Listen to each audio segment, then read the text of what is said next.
Kita ngambil wudhu, kemudian kita tidur dalam keadaannya nyenyak, itu wudhu kita memang batal. Tetapi ketika kita jaga wudhu ketika mau tidur, saat itu memang kita dianggap tetap mati syahid. Karena sunnahnya bukan menjaga wudhunya pada saat tidur, sunnahnya adalah berwudhu ketika mau tidur. Caranya gampang, waktunya sedikit, manfaatnya luar biasa. Nah itu Bapak Ibu. Jadi kalau udah umur-umur kayak kita nih ya, kita lu aja kali, gua enggak ya. Maka jagalah wudhu 24 jam. Biasanya akan muncul pertanyaan, Ustazah, suami istri bersentuhan wudhu batal atau tidak? Nah, dalam hal ini ulama berbeda pendapat. Na'udzubillahi minasyaitonirrajim. Bismillahirrahmanirrahim. Assalamualaikum warahmatullahi wabarakatuh. Alhamdulillahil wahidil qaharil azizil ghafaril mukawwirul laili 'alan nahar tazkiratan li ulil qulubi wal absar tawsiratan li zawil albabi wal i'tibar. Walhamdulillahilladzi nahmaduhu nasta'inuhu nastaghfiruh wa na'udzu billahi min syururi anfusina wa min sayyiati a'malina. May yahdihillahu fala mudhillalah wa may yudlilhu fala hadiyalah. Nashhadu an la ilaha illallah, nashhadu anna Muhammadan nashhadu an la ilaha illallah, nashhadu anna Muhammadan abduhu wa rasuluh, la nabiyya ba'dah amma ba'd. Kama qala Allah ta'ala azza wa jalla fi kitabihil karim. Na'udzubillahi minasyaitonir rajim. Bismillahirrahmanirrahim. Ya ayyatuhan nafsul mutmainnah, irji'i ila rabbiki radiyatan mardiyah, fadkhuli fi ibadi wadkhuli jannati al-ayah. Wa kama qala nabiyyuna Muhammad ibn Abdullah, man salaka tariqan yaltamisu fihi ilman sahalallahu bihi tariqan ilal jannah. Al-hadis, sadaqallahul azim. Bapak-bapak, ibu-ibu yang saya sayangi karena Allah, alhamdulillah, sebelum kita mulai kajian kita berdoa kepada Allah, semoga siapapun kita yang hadir dalam majelis ini, insya Allah Allah sehatkan badan kita, Allah kuatkan jasad kita, Allah tambah ruh keimanan kita, Allah luaskan rezeki kita, Allah angkat segala masalah kita, Allah jauhkan kita dari orang-orang zalim, Allah matikan kita dalam keadaan husnul khatimah. Amin, Allahumma amin. Bapak Ibu semua sehat? Alhamdulillah. Selanjutnya, innallaha wa malaikatahu yusalluna 'alan nabi ya ayyuhalladzina amanu sallu 'alaihi wa sallimu taslima. Salawat salam kita hadiahkan kepada baginda Rasulullah sallallahu alaihi wasallam dengan lafaz Allahumma salli ala Muhammad wa ala ali Muhammad. Bapak Ibu, saya tanya dulu, sudahkah dalam majelis ini saya menyampaikan secara detail tentang adab mau tidur, bangun tidur, dan adab mau makan? Sudah belum? Belum? Tayo tanda, anta lupa. Belum sama sekali? Oke. Baik bapak-bapak, ibu-ibu yang saya sayangi karena Allah, kajian kita hari ini insya Allah kita akan membahas tentang adab mau tidur, adab bangun tidur, dan adab mau makan secara detail. Apa yang saya sampaikan malam ini itu adalah hal yang menurut kita simple, tapi kalau kita amalkan insya Allah manfaatnya luar biasa. Kita amalkan pelan-pelan, kita amalkan satu persatu. Tujuannya apa? Supaya tidur kita benar, makan kita benar, dan bangun tidur kita benar. Kita tahu bahwa Allah Subhanahu wa taala pernah berfirman, hal yastawil ladzina ya'lamuna ma la ta'lamun. Tidak mungkin sama orang yang tidak berilmu dengan orang yang berilmu. Cara tidurnya pasti berbeda, cara makannya pasti berbeda, cara menyikapi masalah juga pasti berbeda, cara marahnya juga berbeda, pandangan hidupnya juga berbeda. Maka itu udah pasti berbeda, tidak mungkin sama. Hal yastawil ladzi, hal itu adalah kalimat takkid, adalah penekanan bahwa tidak mungkin sama orang yang berilmu dengan orang yang tidak berilmu. Maka paling lama 40 menit ke depan karena kita azan jam 7:15. Betul ya Pak ya? Paling lama 40-35 menit ke depan, kita kasih jeda nanti untuk yang mau ngambil wudhu. Jadi kita nggak mepet azan, kita berhenti. Tentang adab mau tidur, bangun tidur, dan adab mau makan. Yang pertama, Bapak Ibu, adab mau tidur. Kita kalau mau tidur itu Bapak Ibu, nggak boleh lagi di mana terbaring di situ tertidur, tak boleh. Habis nonton Dangdut Akademia tertidur, nggak bisa lagi. Kalau udah usia kayak Bapak Ibu nih, berapa usia?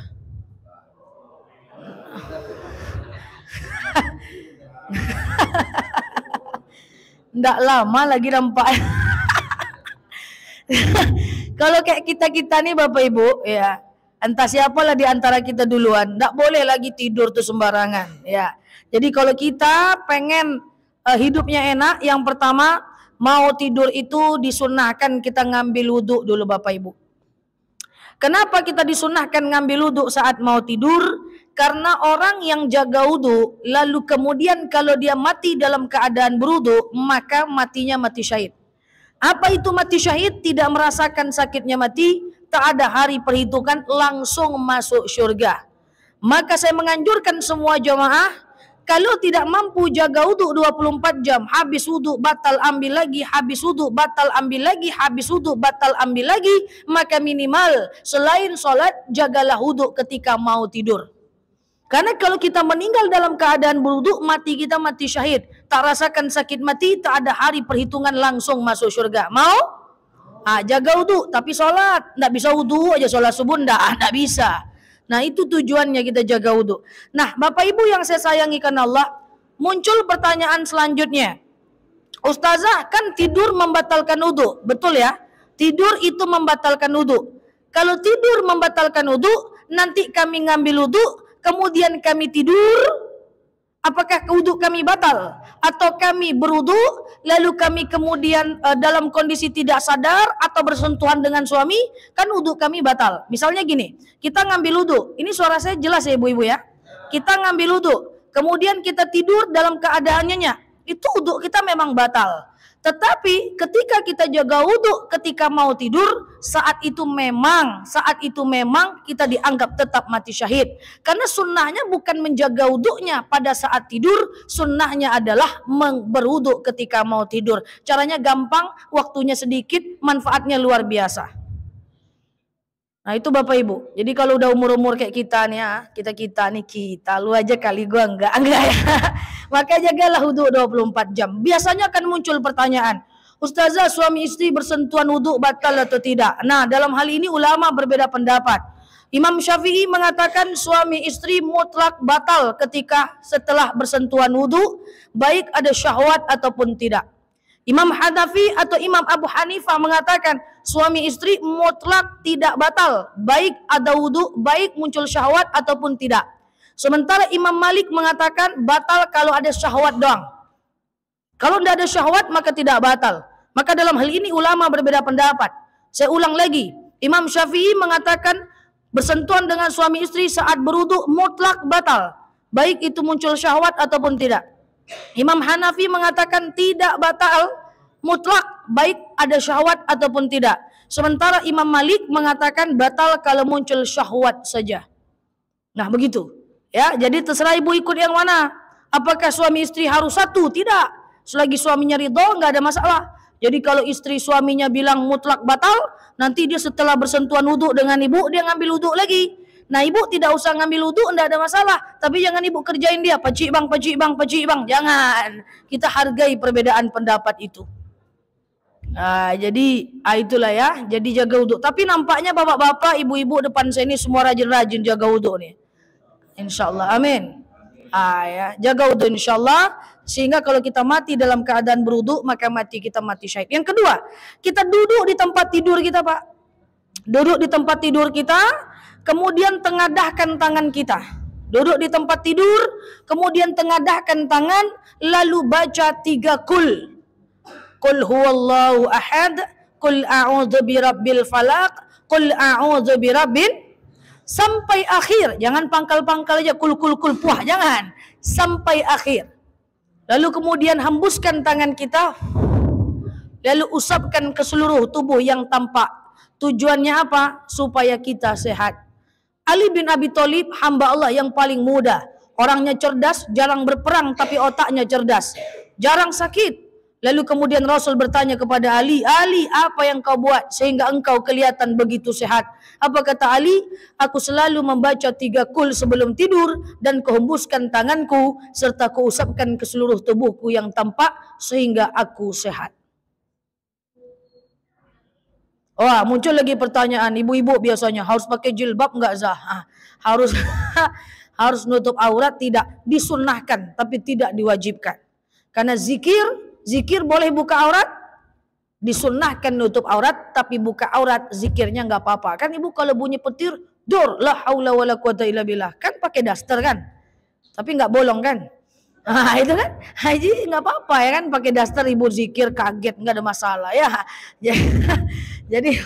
Jadi kemudian ibu ucapkan 3 kul, hembuskan, usapkan ke seluruh tubuh yang tampak supaya ibu sehat. Clear? Paham? Lalu kemudian ambil selimut, ambil kain sarung, kemudian ambil sapu lidi atau ambil apapun lah ya.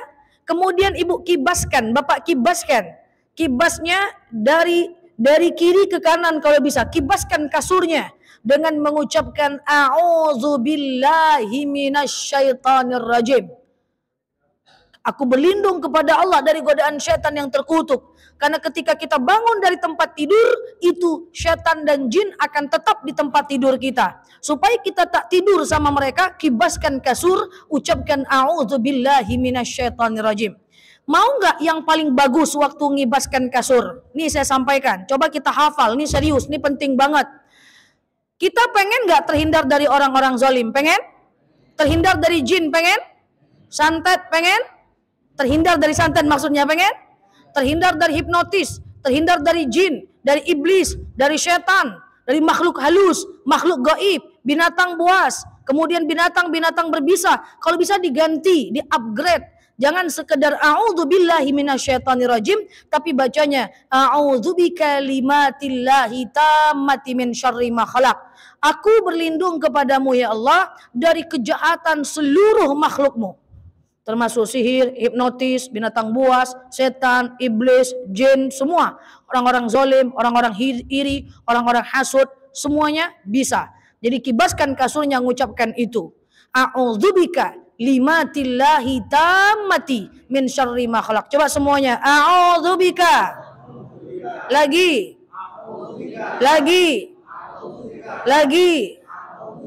Limatillahi.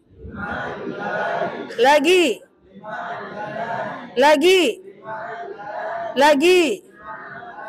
A'udzubika limatillahi.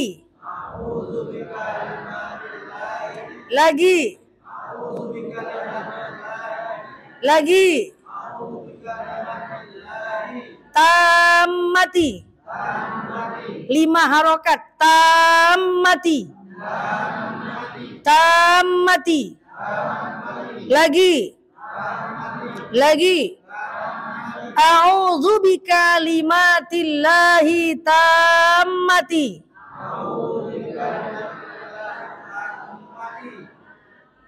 Kapal oleng kapten.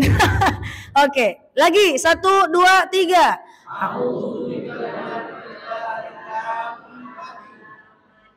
Oke, tammati min syarri. Lagi. Ulang lagi. A'udzubika limatillahi tammati min syarri.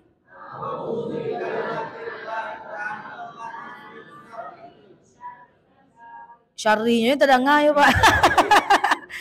Oke, sekali lagi. A'udzubika limatillahi tammati min syarri ma khalaqa.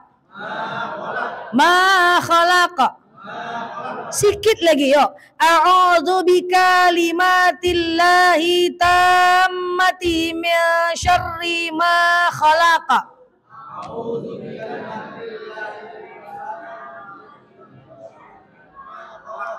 Ada yang tamatinya tinggal, ada yang mensyarrinya tinggal. Ya begitulah caranya. Oke, itu doanya dibaca kalau bisa Bapak Ibu 3 kali setiap habis sholat dan sebelum tidur itu dibaca. A'udzu bikalimatillahi tammati min syarri ma khalaq. Kita kalau maaf ya, kalau a'udzu billahi minasyaitonirrajim, kita berlindung kepada Allah dari godaan setan doang, betul? Tapi kalau a'udzu bikalimatillahi tammati min syarri ma khalaq, nanti Pak Ustadz hafal, mungkin bisa dicatatkan nanti buat ibu-ibunya, jemaah kita juga. A'udzu bikalimatillahi tammati min syarri ma khalaq, ya Allah, aku berlindung kepadamu dari kejahatan semua makhluk, semua sihir, hipnotis, orang hasad, orang deki, tukang fitnah, tukang ghibah, jin, setan, makhluk halus, makhluk kasar, semuanya. Ya, kita terlindung dari mereka. A'udzubika limatillahi tammati min syarri ma khalaqa. Itu dibaca. Kita mau buka jualan kita, ada orang iri, dia kemudian kasih kita ilmu hitam ada, sihir ada, kita harus beriman. Nah, supaya terhindar dari itu, maka kita baca itu, kalau bisa juga kita baca mau tidur, insya Allah. Oke, tadi mau tidur ngapain yang pertama? Wudu, kemudian duduk di tempat tidur, kita baca apa? Duduk di tempat tidur, kita baca tiga kul. Lalu kemudian hembuskan tangannya. Lalu usapkan ke seluruh tubuh yang tampak supaya kita sehat. Lalu kemudian ambil selimut atau kain sarung atau sapu lidi, kibaskan kasurnya dengan mengucapkan a'udzubika limatillahi tammati min syarri ma khalaqa. Ya Allah, aku berlindung kepadamu dari kejahatan makhlukmu. Masya Allah. Lalu kemudian silahkan tidur, wahai Bapak Ibu yang beriman. Tidurlah dengan mengucapkan doa mau tidur. Apa doanya? Bismikallahumma wa bismika. Oke, kita tidur menghadap kiblat. Nah, persoalannya enggak itu. Persoalannya adalah tidur menghadap kiblat itu cemana bentuknya? Tidur ngadap kiblat. Apakah kakinya yang ke kiblat? Atau ubun-ubunnya yang ke kiblat, atau apanya sih yang ke kiblat? Nih misalnya Bapak Ibu, ini tempat saya duduk ini adalah mimbar, otomatis di belakang saya ini kiblat ya, arah kiblat. Bapak Ibu ngadap arah kiblat. Kalau Bapak Ibu sholat di depan saya, itu di mana kepalanya? Kalau ada ustadz bilang tidur ngadap kiblat, mana kepalanya Bapak Ibu? Tidur ngadap kiblat itu bukan ubun-ubun yang ke kiblat. Bukan kaki juga ke kiblat, bukan kaki ke kiblat. Tapi tidur ngadap kiblat itu adalah lambung kanan di bawah, kemudian lambung kiri di atas. Tidurlah dengan cara menghadap ke kanan, usahakan kanan itu kiblat. Oh, repot kali saja. Intinya gini, kita diusahakan tidur mengawali tidur dengan miring ngadap ke kanan. Ini tangan kanan saya. Diawali tidur miring ngadap ke kanan dan upayakan kanan itu kiblat. Paham? Tapi awalnya aja ya. Jangan sampai pagi kanan terus setruk pula nanti. Jadi kalau di situ di sini adalah kiblat, berarti mana kepalanya? Sana. Nah, sana kepalanya, Pak. Izin ya, Pak. Kemudian tidur ngadap kiblat, menghadap ke kiblat. Diawali menghadap ke kiblat. Jangan sampai pagi pula ke kiblat, setruk pula nanti. Dan jangan tidur habis subuh, habis asar, makruh. Ya, dan jangan memulai tidur telungkup dan telentang, makruh. Jangan mulai tidur telungkup telentang, itu makruh. Ya, mulai tidur itu usahakan ngadap ke kanan dan upayakan kanan itu kiblat. Tidurlah, insyaallah. Oke? Nah, sekarang pertanyaannya apa? Betul. Kayak di liang. Ya, kayak jenazah di liang lahat. Betul sekali. Ya. Baik Bapak-bapak, Ibu-ibu yang saya sayangi karena Allah. Muncul pertanyaan, Ustazah, habis saya ngambil wudu, saya main HP dulu. Habis main HP, baru saya baca 3 kul. Dan saya hembuskan. Habis itu saya ngangak-ngangak dulu. Ini cak-caknya nih pura-pura ya. Ngangak-ngangak, ngango-ngango, santai-santai. Baru pas mau tidur, saya ambil selimut tuh, saya kibaskan dengan membaca a'udzubika limatillahi tammati min syarri ma khalaq. Lalu kemudian ngangak-ngangak lagi.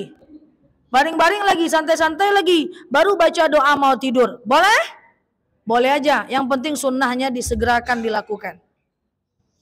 Kalau begitu gaya tidur jamaah saya, Masya Allah.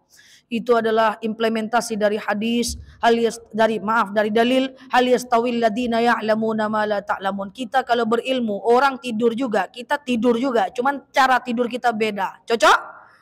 Cocok. Insyaallah. Jadi enggak boleh lagi tidur takwa. Di mana terbaring di situ tertidur, tak boleh. Tidur harus direncanakan. Masya Allah. Oke? Itu yang pertama, mau tidur. Sekarang yuk bangun tidur. Bapak Ibu yang saya sayangi karena Allah, saya minta tolong betul, berapapun umur kita, 40-an, 50-an, 60-an, 70-an, berapapun, bangun tidur, please. Please. Wah, ini tandanya memohon betul nih Pak. Please jangan lihat HP dulu. Karena 3 menit pertama bangun tidur, itu apa yang kita baca, apa yang kita tengok, apa yang kita dengar, itu akan betul-betul masuk. Dan terbawa sampai tidur. Jika bangun tidur itu yang kita lakukan adalah penuh syukur, yang kita lakukan adalah doa, yang kita lakukan adalah mengingat segala nikmat, itu yang terbawa saat tidur, saat sampai malam. Kalau bangun tidur yang dipikirkan adalah dunia, gimana target tidak tercapai, yang dipikir adalah uang, yang dipikir adalah harta, itulah karakter kita sampai kita tidur. Jadi bangun tidur menentukan siapa kita. Nah, saya akan sampaikan terkait dengan makanya maaf ya, izin Bapak Ibu, kalau ada masalah suami istri, selesaikan sebelum tidur. Kalau tak selesai sampai terbawa tidur ya, pas besok pagi itu mood tidak bagus, makan tidak baguslah sampai kita tidur lagi. Ingat, tak bertapaan dengan suami istri, anak, tetangga, tidak boleh lewat Senin Kamis. Selesaikan sebelum tidur. Tidak boleh lebih dari 3 hari kita punya masalah sama orang dan bermusuhan. 3 hari itu kenapa? Karena tidak boleh melewati hari Senin dan Kamis. Kenapa? Karena Rasulullah pernah ditanya oleh sahabat, "Ya Rasul, kenapa engkau rajin puasa Senin Kamis? Aku tahu di hari Senin Kamis Allah akan bawa catatan amal kebaikanku ke langit, dan aku pengen saat amal catatanku dibawa, aku sedang berpuasa. Siapakah amal yang tak dibawa catatan kebaikannya ya Rasulullah? Yaitu orang yang tak bersapa melebihi Senin dan Kamis." Jadi kalau ibu bertengkar dengan suami, Jumat, Sabtu, Minggu, Senin baik dulu Bu, Selasa lanjut lagi Bu. Saya baik lagi karena tidak bisa. Selesaikan masalah sebelum tidur, sebelum mata menutup, jangan selesai bawa sampai pagi, itu bahaya. Yuk balik kepada kaji kita. Bangun tidur kita harus ngapain? Pertama kita duduk dulu sebentar. Duduk kejap. Setelah duduk, ingat-ingat tadi malam mimpi enggak? Itu dulu. Jangan teringat masa lalu dulu. Mimpi enggak? Itu paling penting sunnahnya. Ini terdapat dalam kitab At-Ta'limul Muta'lim karangan Imam Zarnuji. Setelah kita ingat, ternyata mimpi nih Pak, pura-puranya Pak. Ingat-ingat mimpinya baik atau buruk. Harus bisa bedakan mimpi baik, mimpi buruk. Harus bisa bedakan. Untuk menentukan mimpi baik buruk, jangan tengok dari maknanya. Tidak boleh memaknai mimpi. Itu syirik kecil. Jadi tidak boleh mimpi diartikan tadi malam aku mimpi ini artinya apa. Jangan diarti-arti. Tak boleh mengartikan mimpi. Diartikan pun tak ada gunanya. Hanya Allah yang tahu maknanya. Oke? Untuk menentukan mimpi baik, mimpi buruk, ditengok mimpinya, bukan maknanya. Coba jawab. Salah enggak apa-apa. Mimpi gigi patah. Baik buruk? Buruk. Mimpi tenggelam ke sungai. Baik buruk? Buruk. Mimpi dikejar harimau. Baik buruk? Oh, baik.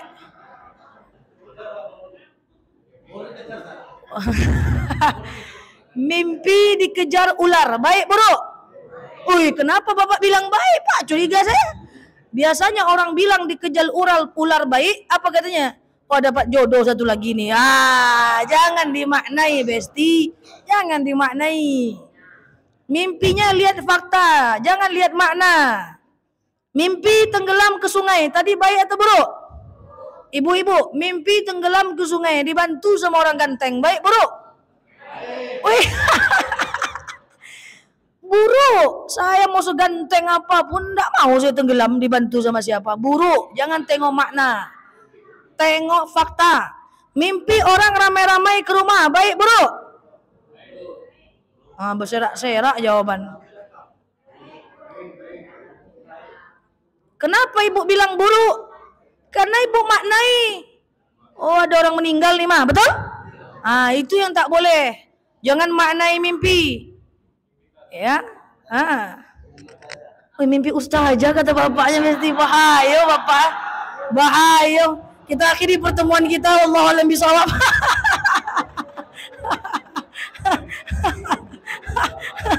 Oke. Bahaya. Lain kaji. Takut saya pulang. Ibu-ibu lain nengok saya, Pak. Baik Bapak Ibu yang saya sayangi karena Allah. Jadi gini. Kalau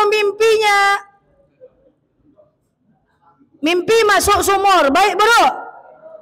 Kalau mimpinya mimpi buruk, maka gini caranya. Ucapkan yang tadi atau a'udzubillahi minasyaitonirrajim atau a'udzu bikalimatillahi tammati min syarri ma khalaq. Supaya kita terlindung dari godaan setan, karena bisa jadi sebagian besar mimpi buruk itu datang dari setan. Kemudian menghadap ke kiri, meludah 3 kali. Tapi instruksi aja, cuman isyarat aja. Puah gitu. Jangan betul-betul terjago lu orang sebelah kok ngapo kok. Susanela yang suruh tuh ya makin kacau. Ustazah bilang katanya. Jadi menghadap ke kiri, meludah 3 kali supaya mimpinya nggak jadi kenyataan. Oke? Lalu kemudian bangun dengan membaca doa bangun tidur. Apa doa bangun tidur?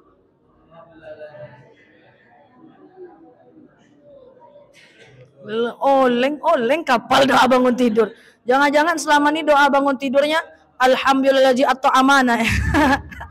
Ahyana ba'dama amatana wa ilahin. Dan maaf, jangan pernah ceritakan mimpi buruk kepada orang lain. Tak boleh. Mimpi buruk tak boleh cerita, itu sunnah. Mimpi buruk tak boleh cerita.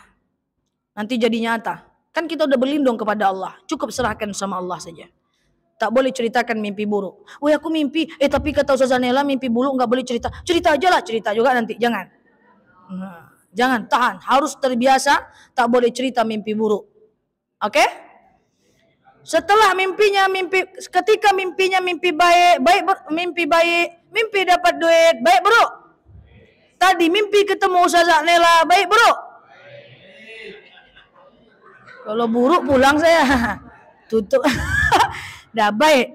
Kalau mimpinya mimpi baik, maka ucapkan ya Allah, kabulkan mimpiku ya Allah.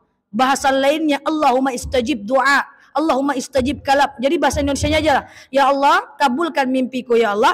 Nggak usah meludah ya, nggak usah meludah. Mimpinya mimpi baik. Kemudian bangun, baca doa bangun tidur, lalu cepat ceritakan mimpi itu kepada orang lain. Mimpi baik cepat cerita, mimpi buruk jangan cerita. Nah itu sunnah. Kalau ndak mimpi gimana? Kalau ndak mimpi ndak usah meludah, bangun aja lah. Kalau mimpi tapi tak teringat gimana? Bangun seperti biasa. Ini ceritanya kalau mimpi, duduk, mimpi ndak? Kalau mimpinya buruk, baca a'udzubikalimatillahi tammati min syarri ma khalaq atau a'udzubillahi minasyaitonirrajim, menghadap ke kiri, meludah 3 kali cuman isyarat doang, lalu kemudian bangun, jangan cerita mimpi buruk kepada orang lain. Kalau mimpinya mimpi baik, bangun, cepat ceritakan. Cari telinga untuk bisa mendengarkan mimpi kita. Ya, tapi jangan dimaknai mimpi. Oh, saya selalu mimpi orang tua meninggal, gimana Zah? Saya selalu mimpi nikah, gimana Zah? Saya selalu mimpi hamil, gimana Zah? Nggak usah dimaknai. Cukup caranya kayak tadi aja, dimaknai tak boleh. Oke? Nah, insyaallah nanti bangun tidur sudah teringat mimpinya. Insyaallah nanti malam tidurnya sudah bagus, bangun tidurnya bagus. Terakhir sebagai penutup, saya akan coba cukupkan waktu dengan adab mau makan. Bapak Ibu yang saya sayangi karena Allah, kalau mau tidurnya sudah bagus, bangun tidurnya bagus, yuk kita kontrol makan yang bagus. Yang pertama, sunnah makan tak boleh terlalu lapar. Karena terlalu lapar itu makruh. Karena begini, kenapa kita tak boleh makan terlalu lapar? Karena kalau kita makan terlalu lapar, itu kita akan bernafsu. Ketika kita bernafsu, maka makan kita akan banyak, ambil banyak. Ketika ambil banyak, maka kekenyangan. Kalau kekenyangan, dia jadi makruh lagi. Jadi muter-muter lingkaran setan. Atau ketika kita sangat lapar, maka kita akan ambil banyak. Itu cuma nafsu, bisa jadi tak habis. Ukuran lambung sama, saat lapar ataupun tidak ukuran lambung sama. Tapi nafsu tinggi saat lapar, sehingga kalau kita makan saat lapar, saat itulah kita akan menjadi orang-orang yang melakukan yang makruh. Makruh pertama, makan berlebihan makruh. Atau kemungkinan buruk yang kedua, makannya tak habis jadi mubadzir. Dua-duanya buruk. Maka kalau mau belanja ke supermarket, habis makan siang. Coba buktikan yang saya sampaikan, ini fakta. Sunnah mau belanja ke pasar, ila suk, pasar, suk itu bahasa Arabnya adalah pasar. Itu budaya orang-orang Arab dan diajarkan oleh Rasulullah. Mau ke pasar saat kenyang, maka ibu takkan mau beli banyak hal. Tapi kalau pergi ibu ke supermarket saat lapar, satu supermarket itu pengen ibu beli. Coba praktek, besok pergi ke pasar, pergi saat lapar. Coba ibu bawa teman, ajak ke supermarket, ajak kemana, dia akan banyak menolak, sedikit minta. Kalau dia akan banyak menolak, sedikit sekali menyatakan iya kalau dia sangat kenyang, saat lagi kenyang. Nah, salahnya adalah kita ke pasar saat lagi lapar, sehingga kita mau beli semua. Nah, jadi itu sunnah. Sunnah itu efeknya luar biasa. Makan jangan terlalu lapar. Kalau terlalu lapar pengen ngambil banyak. Kalau pengen ngambil banyak kita sangat kenyang. Kalau sangat kenyang itu makruh lagi. Kalau tidak habis dia jadi mubadzir. Mubadzir itu kawan setan. Masa kita cakep-cakep ibu-ibunya, bapak-bapaknya soleh, ibu-ibunya soleh tapi kawan setan? Tak cocok itu. Innal mubadzirina kanu ikhwana syaitan. Tapi seandainya kita makan sebelum lapar, Pak, kita biasa-biasa aja, betul? Karena kita belum terlalu lapar, kita ngambilnya biasa-biasa aja. Ya, kita belum terlalu lapar, maka itu sunnah. Ya, jadi hati-hati Bapak Ibu, semua akan dipertanggungjawabkan. Kemarin saya ceramah tentang mubadzir, semua orang pada kaget. Katanya merasa salah, tapi yang lalu biarlah berlalu. Ambil secukupnya saja, karena tidak boleh melebihkan makanan, itu makruh.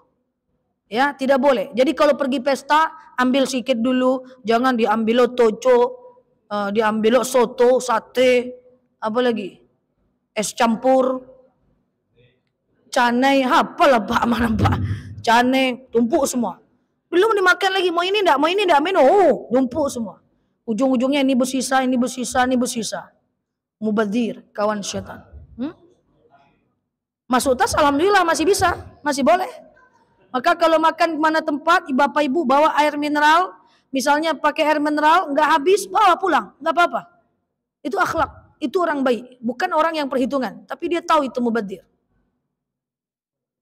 Nah, jadi pergi ke makanya Pak, kalau saya kemana-mana banyak yang bilang Ustazah Nela nih makannya dikit, nggak dikit Pak, dikit sih waktu itu aja Pak. Nanti ada kedua, ketiga, keempat, karena tunggu dulu habis. Kita pastikan habis baru kita makan. Nggak ada salah kita makan satu tempat, kita cicip dulu, ambil dulu pakai sendok, bawa duduk dulu, cicip. Oh rasanya cabenya tak cocok, jangan ambil. Ini enggak basan tuang saya sadonya Pak. Oh ternyata masam rasanya tak temakan. Ah itu. Ustazah itu sepele aja. Enggak ada yang sepele di dunia ini. Semua perbuatan dipertanggungjawabkan. Kata-kata dipertanggungjawabkan. Mana ada? Semua dipertanggungjawabkan. Kullukum ra'in wa kullukum mas'ulun an ra'iyatihi. Saya sering membaca caption, apalah arti sebuah kata? Oh, tak cocok. Kata-kata itu bermakna. Orang murtad karena kata-kata. Orang masuk Islam karena kata-kata. Orang ijab kabul karena kata-kata. Orang cerai, talak karena kata-kata. Mana bisa Bapak cerai cuma anggu-anggu aja? Bapak cuma ngomong, iya, jatuh Pak, karena kata-kata. Antarkan aku ke rumah mama aku Waang. Pulanglah sendiri. Talak, kata-kata. Jadi kata-kata itu luar biasa. Tidak ada yang luput dari pertanggungjawaban, termasuk apa yang kita makan. Kok gitu kali ibu nengok saya? Oke ya. Anda usah ingat-ingat masa lalu tuh. Udahlah yang lalu ya berlalu ya. Dah ambil secukupnya saja dulu. Ambil secukupnya. Oke, setelah ambil secukupnya, kemudian kalau bisa ucapkan yang tadi lagi. A'udzu bikalimatillahi tammati min syarri ma khalaq. Saya pengen auzubillahi minasyaitonirrajim kalau bisa di-upgrade lah. Dengan a'udzubika dikombinasi ya.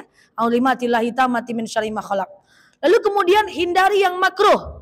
Hindari yang makruh. Makruh saat makan. 1. Makruh hukumnya menghembus makanan atau minuman panas menggunakan mulut. Makruh. Jangan hembus. Kacau saja. Atau tunggu dingin.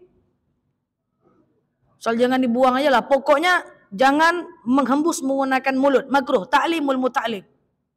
Yang kedua, makruh hukumnya meminum air lebih dari 3 tegukan. Ini udah sering saya cakap. Jadi minum air itu diawali dengan baca bismillah, ditutup dengan hamdalah, maksimal 3 tegukan. Glek-glek-glek, cabut lagi. Glek-glek-glek, cabut lagi. Glek-glek-glek, cabut lagi. Jangan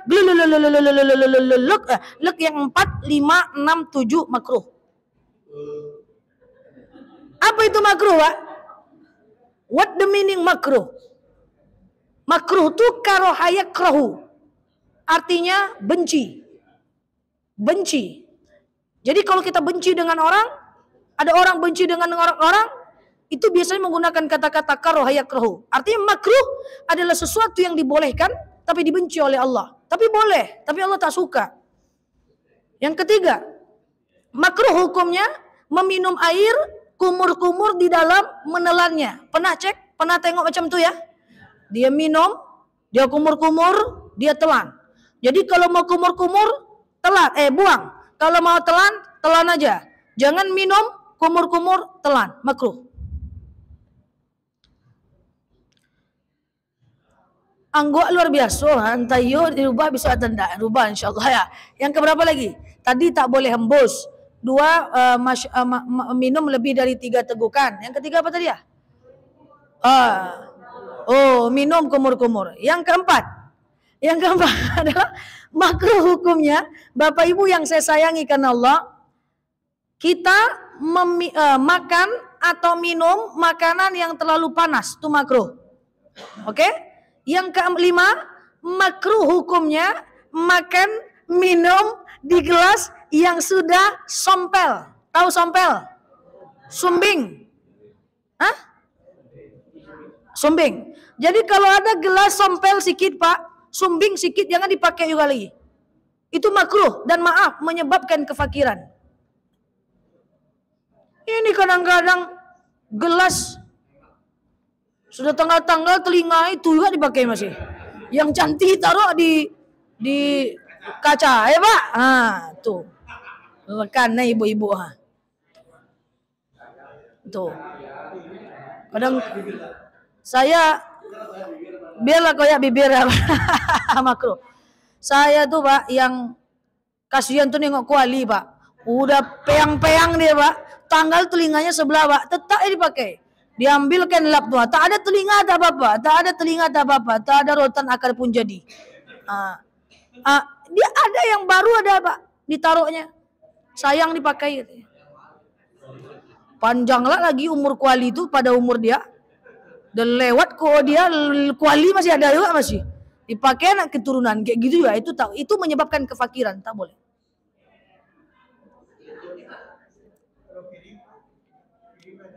Sama Pak, enggak bisa. Piring, mangkok atau alat makan, sompel atau alat masak itu menyebabkan kefakiran dan dia dimakruhkan oleh Allah.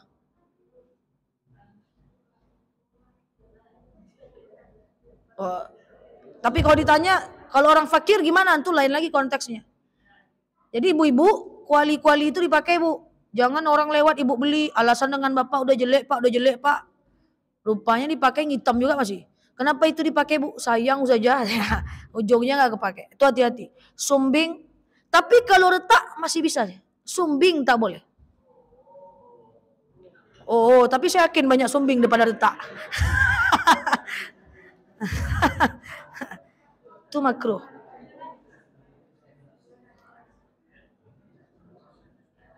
Makruh hukumnya makan makanan yang berbau. Tunggu dulu, jangan disalahkan juga jengkol tuh. Yang masalahnya bukan jengkol dan petainya Pak. Yang masalahnya adalah baunya. Jadi kalau ibu-ibu saya nih bisa masak jengkol anti bau. Wah nih, Anda ada masalah. Jadi gini Pak, kita makan jengkol dulu Pak. Kita makan jengkol. Kalau terbau sama orang maka dia makruh. Tapi kalau tak terbau tak kena makruh Pak. Ustazah, saya makan jengkol. Setelah makan jengkol, saya pakai masker 7 hari 7 malam. Itu enggak jadi makruh dia Pak.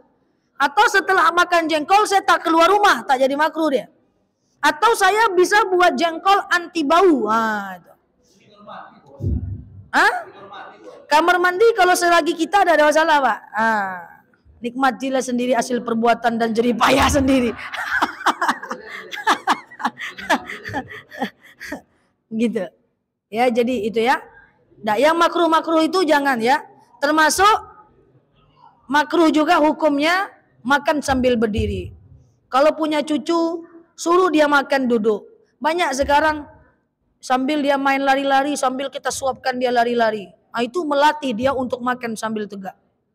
Ya udahlah nak, kamu sambil main aja lah nak, sambil main enggak apa-apa. Asal kamu bisa makan, itu jangan. Oke? Udah bunyi, nampaknya sebelum bunyi kedua kali nanti diusir pula saya. Segitu dari saya Bapak Ibu, semoga sedikit ini, sesimpel ini. Iya silakan Pak, silakan. Iya. Oh, cerita di Aqsa. Ya. Oh iya juga ya Pak ya. Bapak sih nggak WA saya. Oke. Kondisi di Aqsa sebenarnya itu satu bab, biasanya saya cerita tentang kondisi di Aqsa. Tapi kan ini waktu mepet, saya ceritakan sedikit aja ya Pak ya. Karena saya kemarin jalannya bukan cuma ke Aqsa tapi juga ke Mesir, Aqsa dan Jordan. Jadi karena waktu kita mepet nggak apa-apa, saya ceritakan dikit aja. Tadi kalau diminta cerita saya akan cerita dari awal Pak. Karena semua masjid saya cerita. Kondisi di mana perjalanan saya di Mesir, Palestina dan Aqsa. Jadi begini Pak. Antara Aqsa dengan Gaza itu jauh. Jaraknya 80 kilo. Jadi Aqsanya nggak apa-apa. Kondisi Aqsa nggak apa-apa. Tapi di Gaza memang lagi peperangan yang dahsyat. Tapi kondisi di Aqsa itu nggak ada masalah. Jadi 75% di kawasan Masjid Aqsa itu adalah orang Islam. Cuman memang kondisinya sudah dikuasai oleh Israel.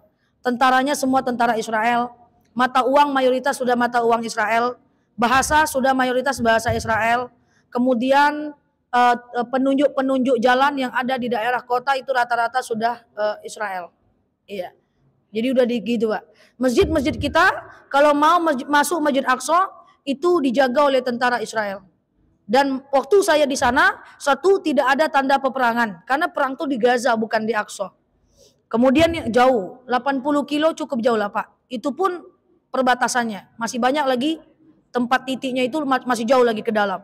Kemudian yang kedua, tidak ada reruntuhan bangunan. Kemudian yang ketiga, tidak ada ciri-ciri peperangan. Cuman masyarakat tidak boleh ke masjid Pak. Jadi Aqsa itu kan dibatasi oleh tembok besar Turki Ottoman. Nanti gerbangnya itu dijaga oleh tentara Israel. Jadi masyarakat tempatan itu memang tidak boleh ke masjid. Kami boleh ke masjid karena kami turis Pak. Dan tak boleh bawa duit. Kalau bawa duit disuruh balik ke hotel, nanti pergi lagi. Karena duit dia takut untuk bantuan Gaza. Dia memang terus terang ngomong seperti itu Pak. Dia memang terus terang Indonesia, Gaza. Taruh uang kamu balik lagi sini. Nah, jadi itu kondisinya. Jadi masyarakat tempatan tidak ada ke masjid, situasi di rumah aja kayak COVID, cuman toko ada buka sikit-sikit. Tapi aman kalau di Aqsa. Di Aqsa insya Allah nggak ada apa-apa. Karena mereka kalau mau ngebom Aqsa itu berpikir panjang Pak. Karena di kawasan Aqsa itu punya 3 agama. Orang Islam punya Masjid Aqsa, orang Yahudi punya tembok ratapan.